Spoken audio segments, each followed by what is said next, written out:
बताता हूँ कैसे शुरू किया। तो फिर से मैं स्टार्ट करता हूँ आप लोगों को। गुड मॉर्निंग हमारी सभी टीम। आप HSDV फाउंडेशन के एसोसिएशन में शामिल है जो पैन इंडिया की स्किल्ड को आपको समझाती है। जैसे कि आप लोगों को PDF दे दिया गया। तो मेरा नाम आशीष पाल है, मैं कंपनी फाउंडर एंड CEO हूँ और मैं प्रयागराज ऑफिस से आपसे बात कर रहा हूँ। तो आप लोगों को आज समझाना था, जिनको फर्स्ट है, सेकंड है, फाइनल आज तीसरी बार है, तो सभी लोगों को कॉमन रूप में मैं कैसे समझाऊंगा। तो आपको एक तरफ से आपको जो PDF दिया गया है शुद्ध हिंदी में, उसको आपको समझाऊंगा। तो कंपनी का नाम जैसा कि आपने पढ़ा भी होगा, HSDV फाउंडेशन। आप लोगों के पास डायरी पेन होगी निश्चित तौर पे, और वह डायरी पेन आपको अपने हाथ में लेके लिखना चाहिए हर बात को। तो द्वारा प्रायोजित HS कॉरपोरेशन कंपनियों का समूह, कहने का तात्पर्य है कि HS कॉरपोरेशन का ग्रुप ऑफ कंपनी का समूह है। 4-5 कंपनियां हैं जिसमें आपको आगे डिटेल दिए गए हैं। और मैं आपको स्क्रीन को शेयर करके भी दिखा देता हूँ। ये पेज आपने देखा हो, यही तो हमारी सेवाएं, ये हमारी सेवाओं में उन कंपनियों का नाम है जिसका इंग्लिश में पढ़ेंगे तो आपको बेहतर समझ में आएगा। कुछ शब्द है हिंदी में कम आपको समझ में आएगा, वो PDF देख लीजिए। कार्य सूची कंपनी के बारे में ये पेज वाइज आपको दिया गया है कि कौन से पेज पे क्या आपको जानकारी मिल सके। कंपनी परिचय, सिंपल भाषा में HSDV फाउंडेशन एक अग्रणी संगठन है। मतलब फाउंडेशन को अपने ऊपर खुद पे भरोसा है कि भारत में अभी तक ऐसा कोई संगठन नहीं है जो शिक्षा और ग्रामीण जीवन विकास के लिए ग्रामीण क्षेत्रों के निरक्षरता के खिलाफ साक्षरता पर समर्पित रूप से काम कर रहा है और ग्रामीण विकास के माध्यम से प्रत्येक गांव के लिए बेहतर स्वरोजगार, इसको हमारा उद्देश्य है। तो हर घर हर विकास, हर हाथ रोजगार, हमारा परिवार। ऐसी भारत में अभी तक हमारे फाउंडेशन की जानकारी में, और जहाँ की आपको परिचय मिला कि कंपनी CEO और फाउंडर से आप बात भी कर रहे हैं। मेरा नाम आशीष पाल है। मैं 19 साल के करियर में 2005 से इस भारत में काम करना शुरू किया हूँ। सहारा की जब स्टार्टअप थी, 10 रुपये की रिकरिंग जब हम लोग जमा करते थे, तब की मैं बात बता रहा हूँ। भारत में ऐसी कोई संस्थान अभी तक नहीं आई है जो इस तरह की योजनाओं पे काम कर रही हो, जो सिर्फ ग्रामीण विकास में काम करे। तो ग्रामीण विकास का मतलब होता है कि गांव में रहने वाले लोगों का विकास, चाहे उनको जॉब देना हो, उनको स्किल्ड में आगे ले आना हो, ये तमाम बातें। हमारा मिशन विशन शुद्ध हिंदी में तो लिखा है, आपको शायद पढ़ना आता हो। हाँ, जिनको पढ़ना नहीं आता तो जाहिर सी बात है आपकी गलती है, आपने नकल मार के पास किया हाई स्कूल इंटर, उसकी जिम्मेदारी अभी फाउंडेशन नहीं ले पाएगी। तो बार बार आप प्रैक्टिकल करेंगे। जो स्कूल नहीं भी गए हैं उनको हमारी बात समझ में आ जाती है। तो आप तो गलती से हाई स्कूल इंटर पास है, ऐसा उम्मीद है कि आपको निश्चित तौर पे ये समझ में आ जाएगा। HSDV फाउंडेशन और HS कॉरपोरेशन का मिशन ग्रामीण और उनके बच्चों का सर्वोत्तम शिक्षा के लिए अद्वितीय मंच प्रदान करना। कहने का तात्पर्य है, कोचिंग सेंटर तो भारत में बहुत है, शहरों में तो बहुत अच्छी कोचिंग सेंटर है, गाँव में भी कोचिंग सेंटर है, इसकी कोई कमी नहीं है। लेकिन क्या आप हमें श्योरिटी दे सकते हैं कि उन बच्चों को किताबें पढ़ाने से हम उनको योग्य बना लेंगे? ऐसा गारंटी देता हूं मैं, आप नहीं दे सकते, क्योंकि हम लोग भी BA और BCom B.Ed करके घूम रहे हैं, डिग्रियां लेकर घूम रहे हैं और हम बेरोजगार महसूस कर रहे हैं। तो आप आने वाले भविष्य की परिकल्पना कैसे कर सकते हैं? माता पिता इनके सबसे बड़े प्रमुख जिम्मेदार हैं, उनका जिक्र किया गया है। उनके बेहतर भविष्य के लिए शिक्षा के महत्व के बारे में बताएं और प्रेरित करें, ताकि अभिभावक की मदद से उनके बच्चों को रोजगारोन्मुख बना सके, मतलब रोजगार परक बना सके। जब तक माँ बाप नहीं चाहेंगे, उनका बच्चा कुछ भी नहीं बन सकता। सबसे पहले गुरु जो होते हैं माँ बाप, शिक्षा देने वाले बच्चों को, तो उनको हमें शिक्षित करना है। हमारी प्रबंधन टीम, जैसा कि आपने जानकारी अभी लिया है, श्री आशीष पाल जी, स्वयं मैं हूँ संस्थापक और मुख्य कार्यकारी अधिकारी, मिस रोशनी जी संस्थापक एवं MD। अब मैं आपको ज़्यादा उनमें परिचय नहीं दूंगा, आप लोग खुद ही पढ़ लेंगे। तो यहाँ पे हमारा जो परिचय दिया गया है, भारत में मैं जो काम कर रहा हूँ इसके लिए 2018 से एशिया के सबसे बड़े उच्च न्यायालय इलाहाबाद यूपी में मैं पेशे से एक वकील भी हूँ और मैं वकालत करता भी हूँ, प्रैक्टिशनर। और हमारे पास विभिन्न क्षेत्रों संगठनों में काम करने का लगभग 20 वर्षों का अनुभव भी है, जैसे MLM, NGO और कॉरपोरेट कंपनी में। मैं महाराष्ट्र, दिल्ली, गुजरात कई जगह पे जाके काम किया हूँ। भारत के 14 राज्यों में अभी भी आप लोगों के माध्यम से लोगों से संपर्क में हूँ, तो मुझे कहीं परेशानी नहीं होती आप लोगों को समझने में, क्योंकि देखिए बिहार लोगों की भाषा थोड़ा अलग होती है और उड़ीसा के लोगों की थोड़ा सा भाषा अलग होती है, पंजाब के लोगों की भाषा अलग होती है, उत्तराखंड की थोड़ा अलग होती है, यूपी की भाषा, महाराष्ट्र की भाषा आप देख लीजिए, गुजरात की भाषा देख लीजिए। तो क्योंकि हम उनसे डेली किसी न किसी से बात करते रहते हैं तो वो लैंग्वेज अपने को समझ में आ जाती है। जैसे महाराष्ट्र के लोग ज़्यादातर तेरे को तेरा मेरा ज़्यादा करते हैं, गुजरात के लोग थोड़ा सा अलग करते हैं और बिहार के लोग थोड़ा भोजपुरिया में अलग बात करते हैं और हरियाणा पंजाब के लोग थोड़ा अक्खड़ी भाषा प्रयोग करते हैं। हिंदी सब जानते हैं, लेकिन थोड़ा सा अपनी अपनी क्षेत्रीय भाषाओं में जो हाँ जीवन बीता है, तो ये काम करने का ये अनुभव है कि हम आपको समझते हैं। उसी तरह से आप लोग भी जब बातें करेंगे तो ये हमें समझने का प्रयास करेंगे। देखिए भाषाएं जो होती हैं कम्युनिकेशन के लिए होती हैं, हमें आपस में एक दूसरे को समझने के लिए होती हैं। तो आप ये समझिए सिर्फ हिंदी इंग्लिश ज़रूरी नहीं है, ज़रूरी है कि हम आप जो क्षेत्रीय भाषाएं हैं उसको भी समझें। और इसका कोई उपाय नहीं, किसी यूनिवर्सिटी में नहीं समझाया जाता, इसका उपाय सिर्फ प्रैक्टिकल है। अगर हम आपसे बात करेंगे तो एक दूसरे को समझने लगेंगे। तो हमको 2-3 साल हो गए, सेकेंड लॉकडाउन से पहले से ही मैं आप लोगों के टच में हूँ, तो आप लोगों की भाषाओं को समझने में आसानी होती है।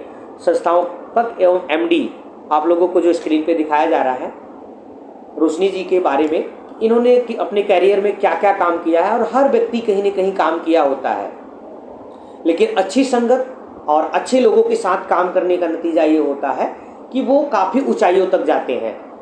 तो कंपनी ने हमें भी आगे बढ़ाया और मिस रोशनी जी को भी 2 साल में काफ़ी आगे बढ़ाया, अपनी फाउंडेशन को और कॉरपोरेशन को चलाने के लिए जिम्मेदारियां दी। आगे आप सभी लोगों के बारे में पढ़ लीजिएगा। अब यहाँ BDMs और ब्लॉक समन्वयक के जो FCBC होंगे उनके कार्य के 2 भागों में दिया गया। जो सीनियर होंगे उनको कितनी जिम्मेदारी दी जाएगी, उनके अंडर में कितने गांव आएंगे, कितने समूह बनाने हैं पर मंथ, और कितने ब्लॉकों में काम करना है। ये एक थोड़ा सा आपको प्रक्रिया समझाया गया है। ये ऐसा नहीं है कि लक्ष्य है और आपको इतना ही करना है। 300 गांव के अलावा अगर 200-150 गांव भी हुआ तो कोई फ़र्क नहीं पड़ेगा, क्योंकि पहला दूसरा महीना में, तीसरा महीना में आपको मार्केटिंग चैलेंजिंग जो होगा वो स्वीकार करना पड़ेगा। तो हम लोग इसको समझते हैं, इसकी कोई प्रॉब्लम नहीं है। अब समन्वयक का जैसे 15 गांव अलाट करना है तो ज़रूरी नहीं है कि 15 गांव में ही करे, 10 गांव में ही कर ले, वो आगे पीछे करके 2 महीने में कर ले 15 गांव में, तो भी सर्वमान्य हो जाएगा। उत्तरदायित्व के बारे में है, आगे फील्ड के जो है वही सारी चीज़ें बताई गई हैं कि क्या पद है और क्या काम करना पड़ता है। हमारा फाउंडेशन जो यहाँ पे लिखा है शिक्षालय के लिए आर्थिक सहायता, पेज नंबर 14 पे 1000 रुपये जो किराया देता है वो एडवांस में देता है। 15x30 का हॉल रहता है या 20x25 का, दोनों में से कोई एक गांव में सस्ते में ले लीजिए। और एम्प्लॉई के अकाउंट में ही 1000 रुपये पर मंथ जाता है। भले ही वो 200-400 रुपये का किराया आप दे रहे हो, उससे कंपनी को कोई दिक्कत नहीं है, क्योंकि जो पैसा आपके पास बचता है उसके रख रखाव के लिए आप कभी भी ऐसी छोटी मोटी ज़रूरतें पड़ सकती हैं, आप उसको मैनेज करोगे। ये इंसेंटिव भी नहीं है, ये रख रखाव का खर्चा ही है वहाँ पे, कि किराया कहीं 500 लग सकता है, कहीं 600 लग सकता है, कहीं 300 लग सकता है, कहीं 800 भी लग सकता है। लेकिन आपको कोशिश करना है कि 500 के ऊपर ना जाए, 300-400 में आपका बजट बन जाए, 500-600 रुपये आपके पास बचे।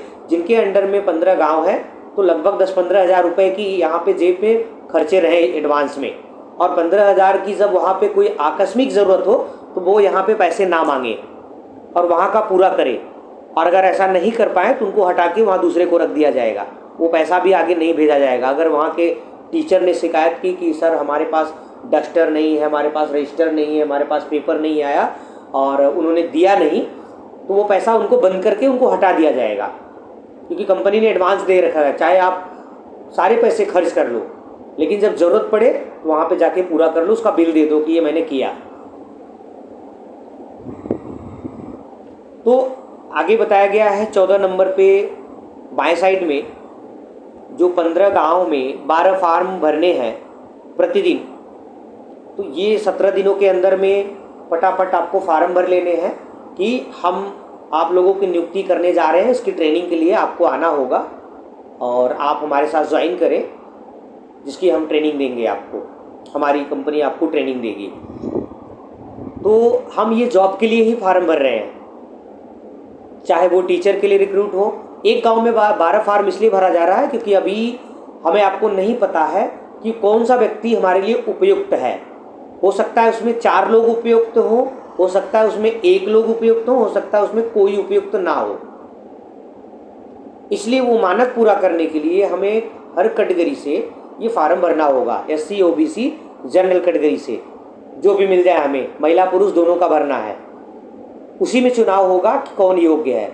जो हमें समूह बनाने में, वहाँ 55 लोगों के सदस्य जोड़ने में सहयोग करेगा, सबसे अग्रणी आगे आके, उसको तुरंत नियुक्ति हम लोग देंगे ट्रेनिंग करा के। जो लेट करेंगे उसको दूसरे गांव में देंगे। अमूमन हम उनके ही गांव में तब देंगे जब यह काम वो 17 दिन में कंप्लीट करेंगे। अगर इससे ज़्यादा समय लिया तो उनको सेम गांव में हम नियुक्ति नहीं दे पाएंगे।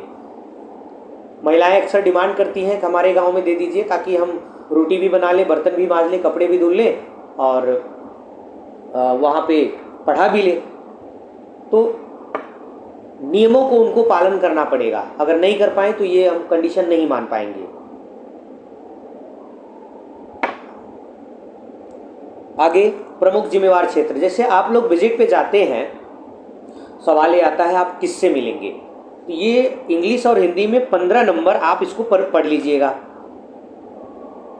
पर्याप्त है समझने के लिए कि किनसे मिलना है। समूह आपको 16 नंबर पे बताया गया है। समूह दिशा निर्देश 18 से 55 आयु होना चाहिए, कम से कम गांव में 5 समूह होने चाहिए। एक समूह में 11 महिला पुरुष काम कर सकते हैं। आधार कार्ड और मोबाइल नंबर एक होना चाहिए। वो सदस्य को भारत का नागरिक होना चाहिए। कुछ बांग्लादेशी भी भारत में प्रवेश कर चुके हैं, उनका आपको पहचान करना होगा। फर्जी आधार कार्ड ना हो, ये आपकी रिस्पॉन्सिबिलिटी है। वो पागल दिवालिया ना हो मानसिक रूप से। साप्ताहिक बैठकों में अनिवार्य हो भाग लेना। ऐसा नहीं किसी सदस्य को बना दें वो मुंबई रहता हो और बैठक में कभी शामिल ना हो। समूह में 4 लोग ऐसे हों जिनके पास कुछ मोबाइल वगैरह एंड्रॉयड चलाना आता हो, ज़्यादा पढ़े लिखे ना हो लेकिन कम्युनिकेशन बात करना उनको आता हो, घर से निकलने की परमिशन हो दूर, क्योंकि ब्लॉक स्तरीय जो जिम्मेदारियां दी जाएंगी इन्हीं लोगों के माध्यम से दी जाएंगी। उनके पद भी दिए गए हैं कि जो ये 11 लोग होंगे उनको पद भी होंगे कि ये पद होंगे। समूह का एक बार उनसे सिर्फ एडमिशन शुल्क के नाम पे, अनुदान के सदस्यता के नाम पे आपको एक बार 449 रुपये का अनुदान भी करना है। इसकी वजह से उनको कुछ लाभ दिए जाते हैं। जो समूह में जुड़े रहेंगे उनका देख लीजिए फ़ायदा है कि इस वजह से उनके बच्चों को 20,000 से लेकर 1,25,000 तक उनको छात्रवृत्ति के रूप में, जैसे ANM JNM का कोर्स करते हैं, तमाम चीज़ों पे दिया जा रहा है। ये जो कोर्स बताए गए हैं उनके परिवारों को, ये सब उनको फ्री में दिया जाएगा। कोई भविष्य में कोई पैसा चार्ज शुल्क नहीं लेना इनसे। समूह के घर वालों को शीघ्र नौकरियाँ, और हम लोग नौकरी का तो अभी भी शुरू कर रहे हैं। हमारे पास हमारा एक टेंडर है अलीगढ़ में, जहाँ पर हमारे ही फाउंडेशन के एक डॉक्टर हैं जो यहाँ के मेंबर भी हैं और डायरेक्टर भी हैं वहाँ के। तो वो रेलवे विभाग में उनके नाम पे टेंडर है, जहाँ पे 10,000 से 15,000 रहने खाने की पूरी व्यवस्था है। बहुत सारे हमारे यहाँ बेरोज़गार रहते हैं, काम ढूंढते हैं। उत्तर प्रदेश के लोग जा सकते हैं, वहाँ पे काम कर सकते हैं, अपनी सैलरी वहाँ पे लेंगे। उसका नियम नियमावली आपको जानना होगा तो आप पूछिएगा। सभी सदस्यों को फाउंडेशन में प्रचार प्रसार के लिए जो सहयोगी गण होते हैं उनको 500 से 6,000 रुपये के वैकल्पिक आर्थिक सहायता दी जाती है। मतलब प्रतिमाह उन लोगों को ऐसी सैलरी जो नॉमिनल होती है 500 से 6,000 वो डिस्कस करेंगे, काम तय करेंगे। बहुत सारी महिलाएं भी काम करना चाहती, देखिए भैया आपका काम बड़ा है लेकिन थोड़ा बहुत सहयोग मैं भी कर सकती हूँ, तो वो अपने ब्लॉक में थोड़ा बहुत जो सहयोग करती हैं तो छोटा सा सैलरी उनको दिया जाता है, जिसका मिनिमम 500 है और मैक्सिमम 6,000 रुपये है। तो वो अगर तैयार होंगी, आपसे डिस्कस करेंगी, तो आप उनको यहाँ पे सेलेक्ट करने के लिए प्रोसेस पूछेंगे, तो उनको भी ट्रेनिंग में लाना पड़ेगा, उनको काम समझाना पड़ेगा। कन्यादान हर साल 5,000 से 50,000 रुपये तक दिया जाता है। जो ये सदस्यता ले चुके हैं उस डेट से अगले जब भी उनकी विवाह होने हैं 1 साल बाद 6 माह पहले वो अपनी दर्ज करा दें कि हमारी बेटी की शादी है, उनको फाउंडेशन ये मदद करेगी। अब प्रोडक्शन, जैसा कि अब हम बात कर रहे थे आपसे कि भारत में अभी तक ऐसा कोई फाउंडेशन या कंपनी नहीं है जो इस तरह का काम करे, क्योंकि एचएस कॉरपोरेशन के द्वारा इस प्रोडक्शन को वहाँ प्रोडक्ट करना है, वहाँ पे रोज़गार क्रिएट करना है, रोज़गार लगाना है, ताकि हर ब्लॉक में हमारे इन सदस्य के लोगों को और परिवारों को रोज़गार मिल सके और वो अपने जितना भी समय हमारे साथ दें, कुछ लोग पार्ट टाइम भी काम करेंगे, कुछ लोग फुल टाइम काम करेंगे, उसके माध्यम से उनको एक फिक्स सैलरी हो जाएगी। तो ये मेन उद्देश्य है अपना, क्योंकि हमारा परिवार पिछड़ा हुआ है, गरीब है गांव में, तो उसको हम आर्थिक रूप से अगर मदद नहीं कर पाएंगे, और कोई भी कंपनी अगर इस दुनिया में है, इस भारत में है, तो कोई राजा हरिश्चंद्र नहीं है कि ऐसे ही बैठा के लोगों को पैसे देते रहिए। काम के बदले पैसा ज़रूर उनको बहुत अच्छा मिल जाएगा, और इसी वजह से हम इनको हेल्प भी कर पाएंगे। हमारी कंपनी का जो प्रॉफिट है, क्योंकि हम नॉन प्रॉफिट वाले हैं, जितना भी प्रॉफिट है सारा ये प्रॉफिट हमारे लोगों के लिए, जो वो कन्यादान है, जो वो एएनएम जेएनएम के लिए फ़ीस है, वो सारे प्रॉफिट समर्पित होते हैं। तो कुल मिला के इन्हीं के माध्यम से ये काम करना है और उन्हीं को ये सारे लाभ समर्पित करने हैं, और उसमें जो भी प्रॉफिट होता है हम आपके सैलरी, इंसेंटिव और टीएडीए, बहुत सारे ऐसे चीज़ें जो है हमको आपको मिलती हैं।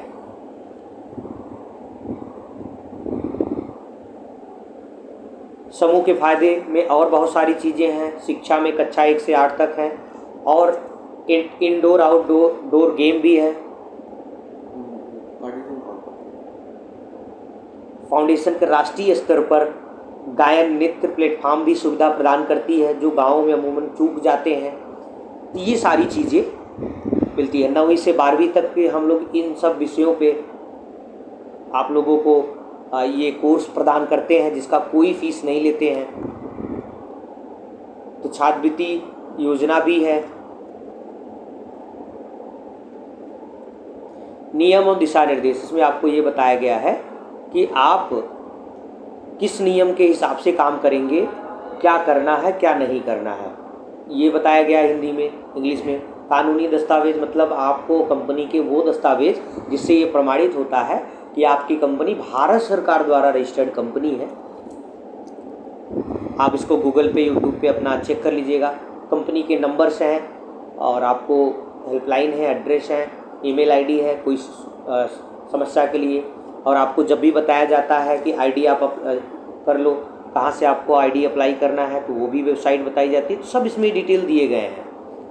सोशल मीडिया है, आप इस पर लिंक पे जाओ, आप फॉलो करो, सब उसमें भी जानकारी आपको अपडेट होती रहती है। आपको पता चलेगा पिक्चर के द्वारा कितने साल से कंपनी काम कर रही है, कितने पिक्चर हैं, क्या कर रही है, तो इसमें काफ़ी समझ आएगी।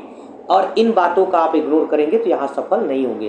तो आपको फिर मैं धन्यवाद देता हूँ कि आपने हमारी बातों को सुना, समझा।